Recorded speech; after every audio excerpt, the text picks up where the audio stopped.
Bank থেকে টাকা তুলে বেরোনোর মুখেই 50,000 টাকা ছিনতাই করে নিল দুষ্কৃতী। ঘটনাটি ঘটে দক্ষিণ 24 পরগনার কুলপি ব্লকের কুলপি থানার অন্তর্গত নিশ্চিন্তপুর একটি রাষ্ট্র ব্যাংকের। খবর পেয়ে ঘটনাস্থলে যায় কুলপি থানার পুলিশ।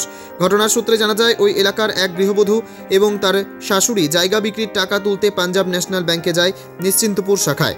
ব্যাংক থেকে টাকা নিয়ে যখন বাইরে বসে গুনছিল, হঠাৎ এক যুবক হাত থেকে কেড়ে নিয়ে দৌড়ে পালিয়ে যায়। পুলিশ সিসিটিভির ফুটেজ দেখে তদন্ত শুরু করেছে। এখনো পর্যন্ত কাউকে গ্রেপ্তার করা সম্ভব হয়নি। গুনছিলাম, গুনে আবার আমরা ব্যাগে রাখছিলাম, তখন ওই টাকা চুরি করে নিয়ে মানে হাত থেকে কেড়ে বাদুই করেছি। আমরা চোট দিয়েছি ব্যাংকে, বইয়ের কাগজ নিয়েছি, নিয়ে ব্যাংকে জমা দিয়েছি, দিয়ে টাকা তুলেছি 50,000 তুলে মত্তর আমরা গুনতে আমরা এনে বইয়ের হাতে দিয়েছি, বউ গুনতে এলো, গুনতে পাশে বসে এলো, সাইডে অন্য বেঞ্চে বসে এলো, ছুটে মত্তর নিয়ে মত্তর সব মেরে আমরা সবাই ব্যাগে এরকম ঢুকুচ্ছি আর উনি মতো ছুট মেরেছি।